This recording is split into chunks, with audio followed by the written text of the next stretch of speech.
아멘. 자으로 인사하겠습니다. 사랑합니다. 축복합니다.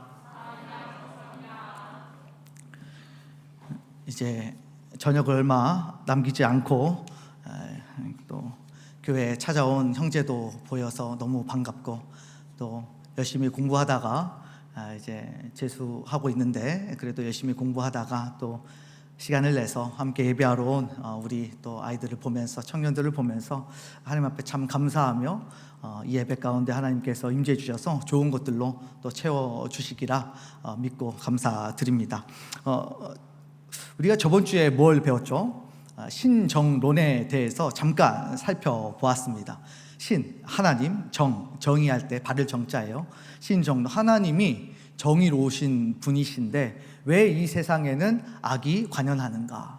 왜 악인들은 형통하게 그렇게 살아가고 예수 믿는 사람들은 오히려 이렇게 어렵게 살아가야 하는 것인가? 정말 하나님이 살아 계신 것이라고 한다면 이게 가당키나 한 일인가에 대한 신학적 고민이었습니다. 그리고 그 의문을 가졌던 한 시인이 있었죠. 그 시인의 이름이 바로 여두둔과 해만과 3대 악장 중에 한 명이었던 누구였어요? 아삽이었어요. 군대 이야기를 한 이유가 삽질을 많이 하고 있을 텐데 그래서 아삽이었어요. 그래서 그 아삽이 정말 많은 사람들 앞에서 찬양도 하고 또 항상 예배를 드리던 사람이었는데 그럼에도 불구하고 그 마음속에 사회적 병이 찾아오게 된 것이죠. 자신이 힘들고 어려워서 생긴 병이 아니라 세상 속에서 도무지 이해할 수 없는 일들이 벌어지고 부조리함이 보이니까 그것 때문에 그 사회적 현상을 바라보면서 마음속에 병이 생기게 된 것입니다. 그럼에도 불구하고 그 아삽은 아주 노련한 방법으로 이 위기를 극복하고 하나님과 하나가 되어지는, 다시 영혼의 회복함을 누리게 되는데요. 그래서 오늘 저번 주에 우리가 살펴보았던 내용들이 있어요. 어떠한 태도를 취했는가? 첫 번째, 어떤 태도를 취했습니까? 바로 혼자 고민하지 아니하고 공동체와 함께 문제를 해결해 나갔다는 거예요.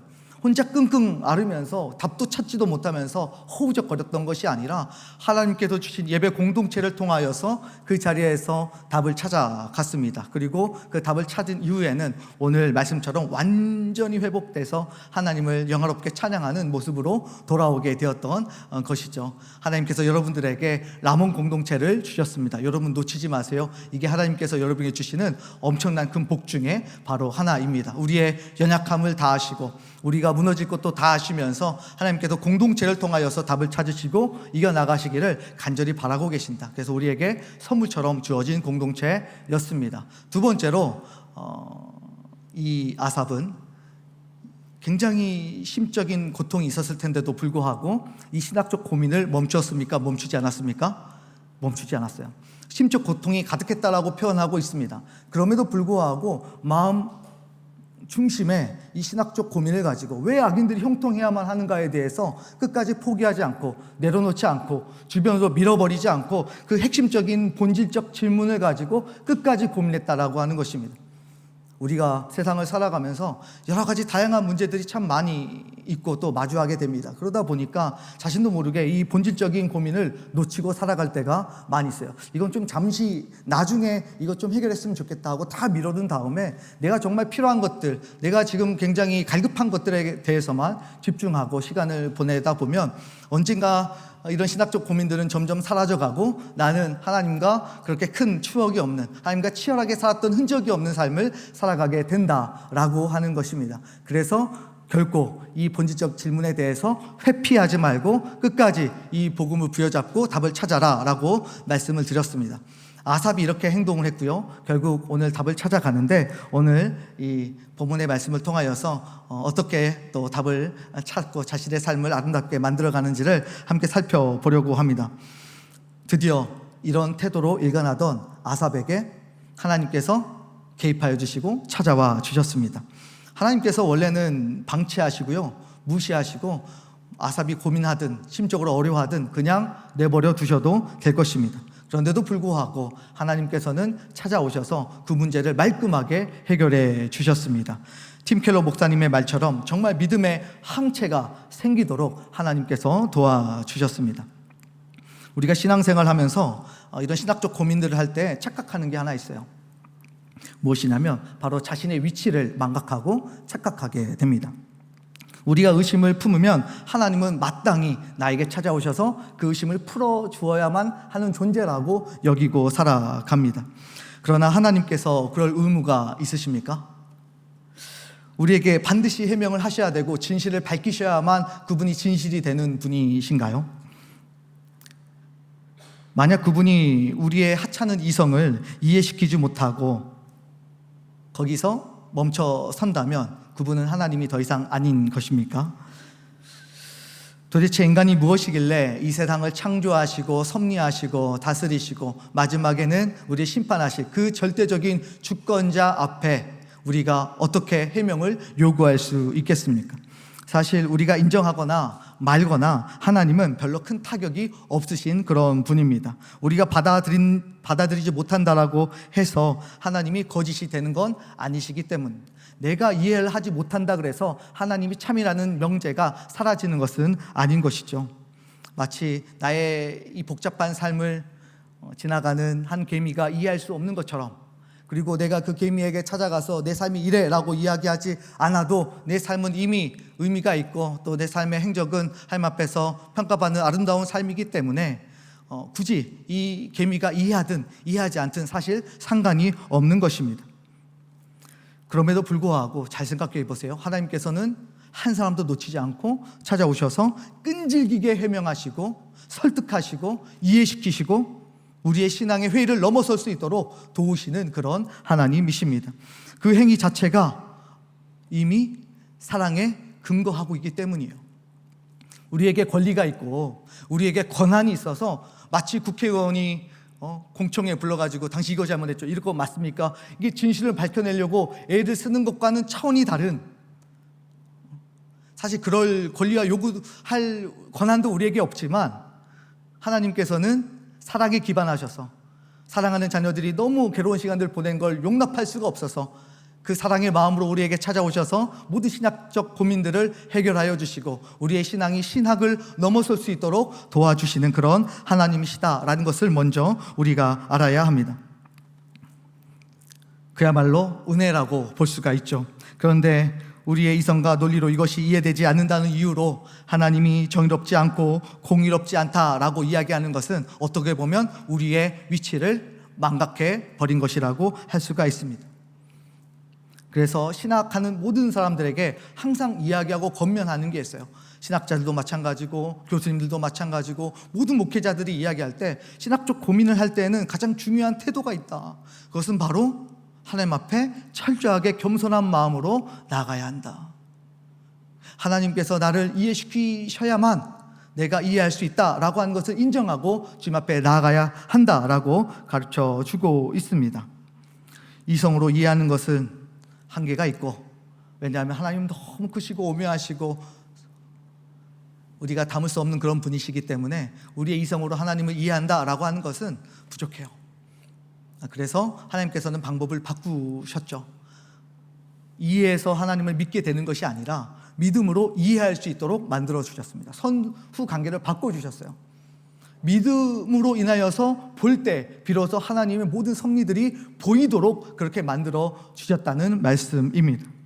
그래서 이해해서 믿는 것이 아니라 믿어서 이해가 되어지는 귀한 방법으로 하나님께서 우리를 역사하고 계십니다.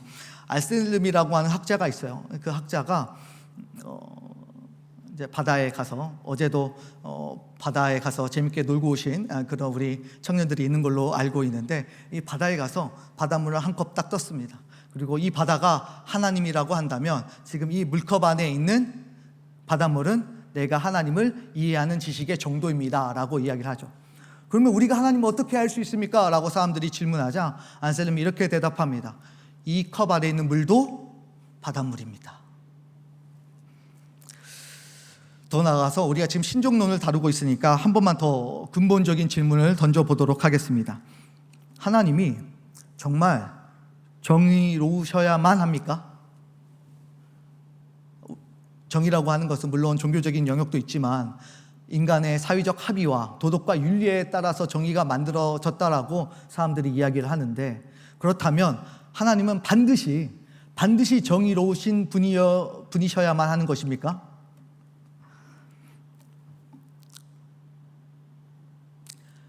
여러분, 하나님은 정의로운 일을 행하셔서 정의로우신 분이 아니라 그분이 하시는 모든 일은 옳기 때문에 정의가 되십니다. 한번 따라서 해볼까요? 옳은 일을 하셔서 하나님이 아니라 하나님이 하시는 모든 일이 옳은 것입니다.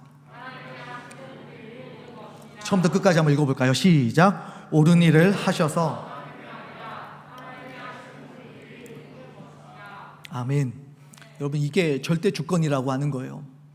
이 절대 주권의 문턱을 우리의 인생 가운데 하나님은 넘게 가십니다. 때로는 얕은 문턱일 수 있고 때로는 높은 문턱일 수 있지만 결국에는 하나님의 절대적인 주권을 100% 확신하며 살아갈 수 있도록 하나님께서 우리를 인도해 가신다는 사실을 여러분 놓치지 말아야 하는 것입니다. 그래서 삶에 어려운 일이 찾아와요. 문제가 발생해요. 그러면 항상 함께 기도하면서 하나님 앞에 묻는 게 있어요. 하나님, 왜 나에게 이런 일이 일어납니까? 왜 이런 고난스러운 일이, 고통스러운 일이 나에게 일어나고 있습니까? 하나님, 도무지 이해할 수 없습니다. 나는 열심히 예배했습니다. 나는 열심히 예배 빠지지 않았습니다. 기도도 했습니다. 다른 사람들보다 훨씬 거룩하게 살았고 윤리적으로 살았고 하나님을 부르며 살았습니다. 그런데 부르지 않고 살아간 사람보다 내가 왜 이렇게 못 살아야 됩니까? 왜 나는 이렇게 고통스러워야 됩니까? 함께 물을 수 있어요. 왜요? 왜 납니까? Why me? 하나님이 말씀하시죠.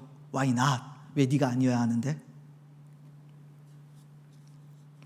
지속적으로 싸움하면서 치열하게 전투하면서 하나님의 절대적인 주권을 넘어가는 우리 모든 청년교구 청년들이 다 될 수 있기를 예수 그리스도의 이름으로 축복합니다. 아삽이 이 문턱을 넘는 거예요. 17절 말씀 함께 읽겠습니다. 하나님의 성소에 들어갈 때야. 시작.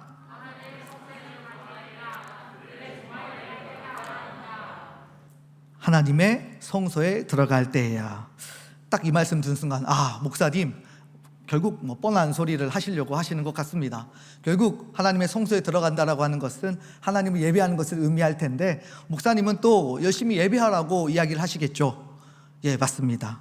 예배 잘 드리라는 이야기입니다. 이 구절에서 그가 성소에 들어간 이유를 예배 이외에 다른 것을 찾을 수가 없기 때문입니다. 그래도 여러분들은 억울해할 필요가 전혀 없습니다. 왜냐하면 우리 중에 어느 누구도 아삽보다 더 많은 예배를 드리고 있지 않기 때문입니다. 역대상 16장 37절 말씀인데요, 제가 읽어드릴게요. 다윗이 아삽과 그의 형제를 여호와의 언약궤 앞에 있게 하며 항상 그 궤 앞에서 섬기게 하되 날마다 그 일대로 하게 하였고. 아삽은 어땠어요? 항상 있었어요. 날마다 있었어요. 여러분, 우리 예배 주일에 한 번 드리거나 거기서 더 잘 들어봐야 한 두세 번 예배 드리고 있어요. 근데 이분은 날마다 항상 드렸어요. 근데 그 항상 드리면서도 하나님 앞에, 성소 앞에 나아가서 답을 찾았다라고 하는 것이에요. 그렇다면 우리가 한두 번 드리는 것으로 하나님, 우리의 모든 문제, 우리의 모든 고민들, 신학적인, 철학적인 어떤 생각들을 하나님 정리해 주세요, 이렇게 기도하는 것보다 우리가 하나님 앞에, 또 그 성소 앞에 간절히 나아감으로 그 안에서 하나님이 주시는 그런 지식들을 받아 누리는 것, 그리고 그 믿음을 통하여서 신학을 극복해 가는 것, 이것이 우리에게 필요할 것입니다. 그렇다면 하나님께서는 이 하나님의 성소에서 도대체 무엇을 해주셨길래 아삽의 이 의심의 구름이 완전히 사라지게 되었을까 궁금해졌습니다. 그래서 많은 주석서들을 살펴보기 시작하는데 학자들도 성경에 기록이 되어져 있지 않기 때문에 자신의 나름대로 유추해서 그 답을 찾는 것밖에는 할 수가 없죠. 그런데 그 중에서 가장 이해가 잘 되고 마음속에 동의가 되는 해석이 하나 있었습니다. 그는 예배하는 가운데 자신의 시각에, 자신의 세계관에 큰 혁명이 일어났다라고 하는 것입니다. 이제까지 정의에 대한 문제를 자신의 시각에서 판단하고 관점을 가지고 나아가서 보다 보니까 계속 부조리하고 불합리하고 세상이 잘못됐다라고 생각을 했는데, 이것을 바꾸어서 하나님의 관점에서 이 문제를 바라보았더니, 즉 시각을 바꾸었더니 그때서야 보였다라고 하는 것입니다. 그리고 그제서야 비로소 세상이 바르게 해석이 되었다라고 하는 것이죠. 일리가 있는 이야기입니다. 왜냐하면 예배는 하나님이 영화롭게 되어지는 의식입니다. 근데 하나님이 언제 영화롭게 되어지느냐? 그것은 바로 하나님이 하나님 되심이 확실해질 때, 인간이 인간됨이 확실해질 때, 창조주 하나님은 창조주 하나님의 영역에 계시고 우리는 피조물로서의 그 역할에 충실하게 되어질 때, 이 창조의 질서대로 우리가 회복되어질 때, 그때서야 비로소 하나님께서 영광을 받아주시는 것이죠. 그렇다면 예배는 무엇입니까? 예배는 하나님이 하나님 되심을 찬양하는 거예요. 인간의 인간됨을 하나님 앞에서 철저하게 무가치한 존재라는 사실들에 대해서 아는 시간이 바로 예배입니다. 그래서 오직 주님밖에 없습니다. 은혜밖에는 없습니다. 하나님 도우심이 없이는 한 발자국도 나아갈 수 없는 존재입니다 라고 고백하는 자리가 바로 예배이고, 그게 예배의 정신입니다. 그러니까 이 사람은 하나님의 성소에 들어가서 하나님이 하나님 되심을 알고 자신의 무가치함을 깊게 깨닫게 된 것입니다. 그리고 나서 이 예배를 드리고 난 이후에 그의 삶이 변하고 그의 시각이 변했습니다. 그리고 보인 것이 있었으니 마지막 절에 뭐라고 나왔어요? 악인들의 무엇을 보았습니까? 끝을 보았어요. 악인들의 종말을 보게 되었습니다. 그리고 나서 깨달은 것들을 18절부터 기쁘게 토하는데요, 18절 말씀 함께 읽겠습니다. 시작.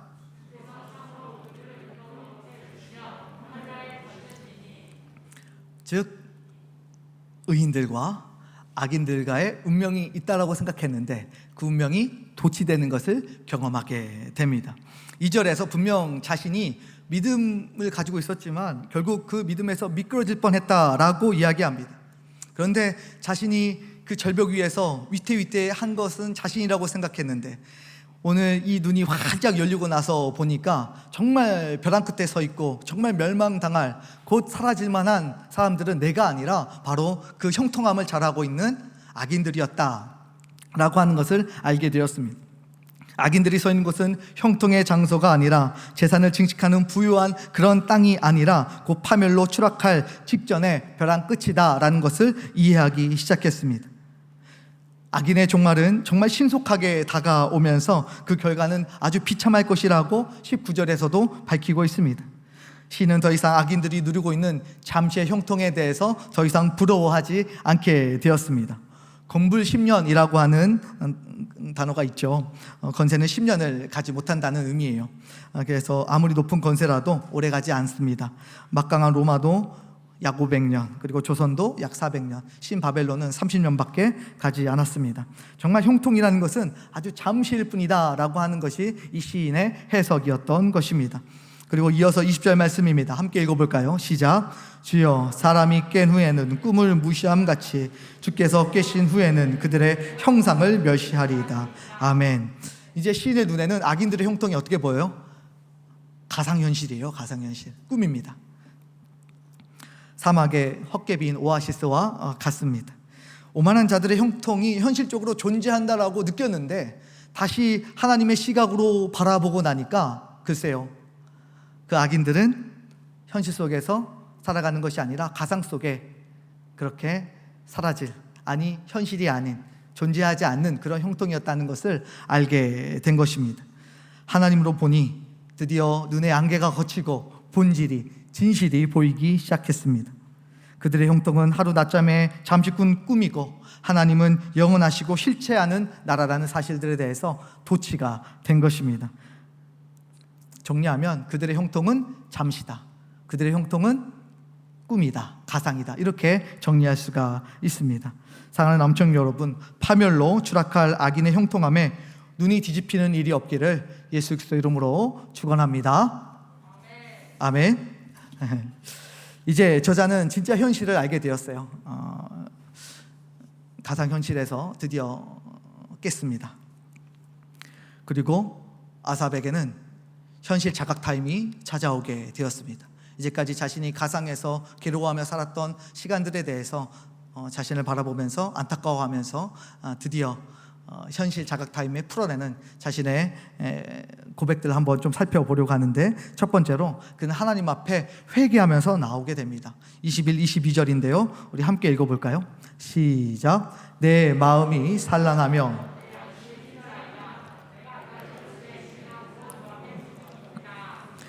시인은 자신이 하나님의 정의와 공의를 의심했던 그 시간들, 너무 괴롭고 마치 가슴에 총을 맞은 것처럼 그렇게 아파하고 있습니다.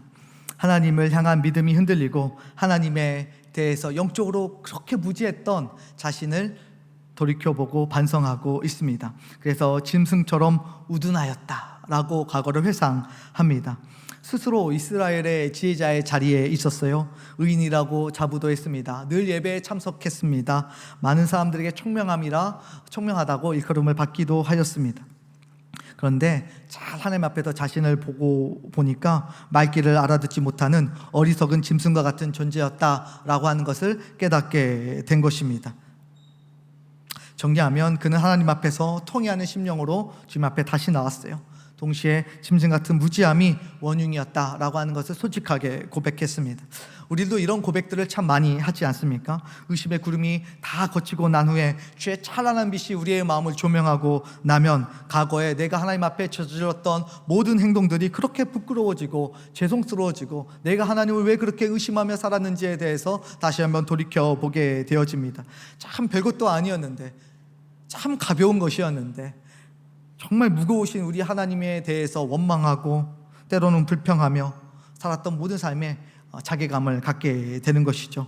아직도 많이 깨달은 것 같지만 하나님 앞에서 나의 무지가 남아있음을 알기에 그때서부터는 함부로 하나님 앞에 다가서지 않고 함부로 하나님 앞에 원망하거나 불평하지 않고 차분하게 자신을 돌아보고 반추하게 되어지고 말할 수 없는 탄식으로 간구하시는 성령님께 기도하며 겸손하게 신학적 고민을 이어갈 수 있게 되는 것입니다. 시인도 송세에서 하나님을 경험하고 똑같이 참담한 심정으로 주님 앞에 서 있는 것처럼 말이죠. 둘째로 저자는 하나님의 영광을 사모하게 되었습니다. 23, 24절입니다. 함께 읽겠습니다. 시작. 내가 항상 주의 교훈으로 나를 인도하시고 후에는 영광으로. 참 재밌어요. 마틴 루터는 여기에서 그럼에도 불구하고를 넣어서 번역을 했습니다. 내가 우매한 짐승처럼 참담한 모습으로 주님 앞에 서 있습니다. 그럼에도 불구하고 나는 주님과 함께 가겠습니다.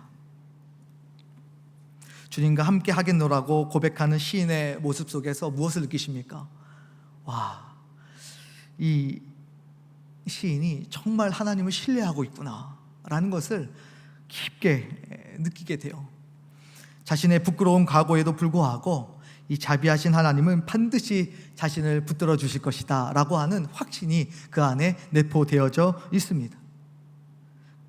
그럼에도 불구하고 나는 주님과 함께 가겠습니다. 나는 참 무지몽매하고 영적으로 부족하고 참 짐승처럼 살아갈 수밖에 없는 존재이지만 그럼에도 불구하고 나는 주님과 함께 가겠습니다 라고 뻔뻔하게 고백하는 이 시인의 모습에 때로는 감동이 됩니다. 그런데 하나님께서 이를 받아주실까요? 하나님께서 이렇게 대답하시죠. 주께서 내 오른손을 붙드셨나이다. 시인이 하나님께서 자신을 오른손으로 붙잡아 주심을 깊게 경험하게 된 것입니다. 오른손을 붙들다라고 하는 것은 고대 근동에서 신이 왕을 영광의 자리로 인도할 때 쓰는 단어예요. 그러니까 영광의 자리로 인도할 때 어떨 때가 있습니까? 왕 위에 오를 때, 또 전쟁에서 승리할 때, 그때 가장 영광스러운데 하나님께서 왕을 잡아서 왕의 자리에 그리고 승리의 자리에 두시는 것을 이 시인이 느끼고 있는 것입니다. 결국 의심의 골짜기에서 하나님을 신뢰함으로 넘어온 시인에게 하나님은 오른손을 붙드셔서 찬란한 영광 안에 거하게 하시겠다는 것이죠. 그래서 24절에서 악인들은 파멸하지만 자신은 영광에 임하게 될 것이라고 확신하고 있습니다. 악인들은 결국 파멸의 자리에 있지만 자신은 하나님으로 인하여서 하나님의 손에 의하여서 영광의 자리에 있다라고 하는 것, 완벽하게 도취되어진 운명을 지금 경험하고 있습니다. 어느 한 학자는 이렇게 이야기했어요. 마치 목자가 양떼를 이끌고 가듯이 주님이 시인을 이끌고 가므로 시인이 마치 영광을 따라가는 모습, 영광을 계속 따라가는 거예요. 하나님께서 인도해 가시니까. 사랑하는 우리 남청 여러분, 하나님 앞에 우리의 실수를 자복하고 또 우리의 무지를 참여하게 되어질 때 하나님께서 우리를 영광의 자리로 이끌어 가실 것입니다. 아멘. 하나님께서 여러분의 그 비참한 자리에서 꺼내 놓으셔서 그 무지몽매한 자리에서 이끌어내셔서 하나님을 밝히 알아가는 참된 빛 안에 거하는 그런 영광의 자리에 우리를 놓으시고 우리를 다듬어 가실 것입니다. 셋째로, 하나님 앞에 선 시인의 반응은 빠른 신앙의 회귀가 있었습니다. 신앙이 빠르게 회귀가 되는 모습을 볼 수가 있습니다. 25절 말씀 함께 읽어볼까요? 시작.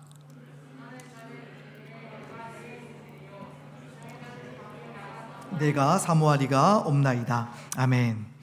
그는 세상에서 바랄 수 있는 가장 큰 은혜는 세상에 썩어질 것들, 미끄러지고 넘어질 것들이 아니라 영원하신 하나님밖에 없다라고 고백하고 있습니다.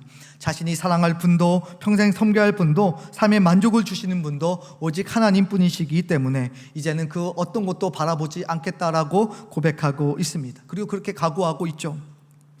얼마 전까지만 해도 하나님의 속성에 대해서 의심을 품었던 자가, 하나님의 존재에 대해서 의심으로 믿음까지 흔들렸던 자가 빠르게 신앙을 고백하고 하나님께로 돌아오게 되어지는 태세 전환에 성공하는 모습을 보여줍니다.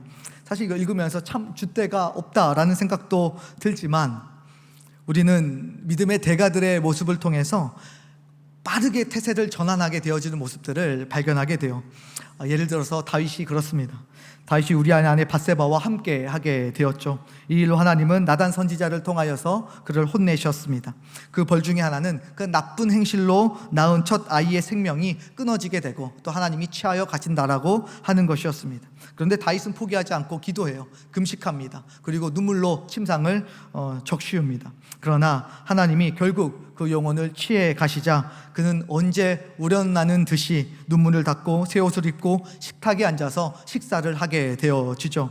신하들이 왜 그러하시냐고 묻자 혹시라도 하나님이 살려주실까 해서 이같이 행동했지만 이제 하나님의 뜻이 분명해졌기 때문에 더 이상 내가 할 수 있는 일이 없고 더 소용이 없기 때문이다 라고 대답을 하고 있습니다.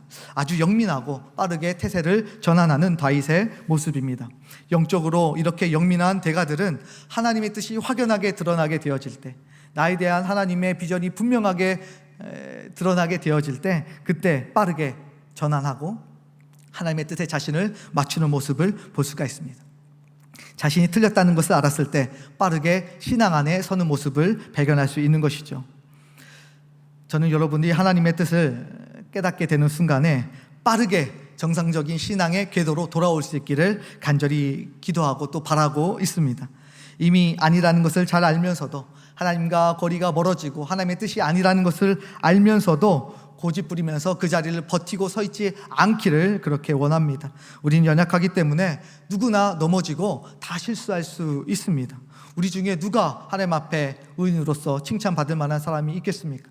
누구나 하루하루 끊임없이 무너지고 또 무너지지만 하나님께서 우리를 붙잡아 주심으로 인하여서 늘 새롭게 되어지는 존재가 바로 우리가 아닙니까? 그러나 넘어진 이후에 회복하는 그 탄력성은 또 다른 영역이에요. 그래서 저는 이 원상복구가 빠르게 되는 신앙 그 회복의 탄력성을 가지고 있는 그런 성도님들을 바라보게 될 때 신앙의 회복도 빠르지만 성장도 빠른 것을 우리가 보게 되어집니다. 긍정심리학에서 중요한 개념 중에 하나는 바로 회복 탄력성입니다. 마음의 근력이라고도 하고 또 내면의 힘이라고도 합니다. 아무리 시련을 당해도 오뚜기처럼 다시 일어나는 회복력이 사람의 마음의 근육에서 난다는 것이죠. 이 탄력성이 좋은 사람이 사회에서 성공할 확률이 굉장히 높다라고 합니다. 그런데 그 내면의 강한 마음은 누가 만들어 가시는 것입니까? 잠언 17장 3절 말씀입니다. 함께 읽겠습니다. 시작. 도가니는 은은, 풀무는 금을 연단하거니와 여호와는 무엇을 연단하시느니라? 마음을 연단하시니라. 아멘. 하나님께서 우리의 마음을 연단해 가십니다. 우리의 신앙이 무너졌을 때 빠르게 우리의 마음이 복원되고 회복되도록 하나님께서 이끌어 가고 계십니다. 그래서 저는 기도할 때마다 하나님, 우리 청년들이 빠른 회복력을 자랑할 수 있도록 현장 속에서 빡세게 굴려주시기를 기도할 때가 있어요. 그래서 이 기도가 응답돼서 처음에는 넘어져서 3개월 힘들어하고 처음에 넘어지면 1년도 힘들어하고 6개월도 힘들어하고 그러다가 점점 이 회복 탄력성이 이렇게 살아나서 3개월이 되고 15일이 되고 5일이 되고 하루가 돼서 정말 하나님 앞에 기도하고 엎드릴 때마다 빠르게 하나님 앞에 회복하고 돌아오고 하루 만에 아니면 1시간 만에 다시 하나님과의 회복이 확실하게 일어나는 그런 모든 우리 남원의 청년들이 다 될 수 있기를 예수 그리스도의 이름으로 축원합니다. 그래서 좀 상처 많이 안 받고 살았으면 좋겠고, 그 흔적 때문에 괴로워하는 시간이 좀 줄었으면 좋겠고, 여러분의 광야 시절이 좀 짧아졌으면 좋겠고, 그래서 정말 하나님과 깊이 풍성한 은혜 가운데 살아가는 여러분이 되었으면 좋겠다는 마음을 갖고 있습니다. 말씀 한번 정리하겠습니다. 시인은 이제 28절에서 자신의 시의 결론을 이렇게 맺고 있습니다. 28절 말씀 함께 읽어볼까요? 시작. 내게 복이라. 내가 주 여호와를 나의 피난처로 삼아 주의 모든 행적을 전파하리이다. 아멘. 아삽 인생의 결론입니다. 하나님과 함께하는 것, 하나님과 가까이 하는 것이 내게 무엇이다? 복이다. 복된 인생이라고 하는 것은 하나님과 함께하는 것, 하나님의 성소에 들어가는 것, 그 좋으신 생명과 구원과 그리고 풍성한 은혜를 주시는 그 하나님과 함께 살아가는 것, 이것이 바로 나에게 주신 가장 큰 복이라는 사실들을 깨닫게 된 것입니다. 세상에 많은 것들을 가져서 행복하다라고 누가 이야기할 수 있습니까? 때로는 많은 것을 가졌어도 무너지는 사람들을 많이 봅니다. 그런데 저는 예수 그리스도를 부여잡고 살아가는 사람 중에 무너진 사람을 단 한 사람도 본 적이 없습니다. 하나님을 믿고 살아가면서, 하나님을 열렬히 사랑하면서 그 하나님을 마음의 중심에 모시고 살아가는 신앙인들이 무너지는 모습을 저는 단 한 번도 이때까지 본 적이 없습니다.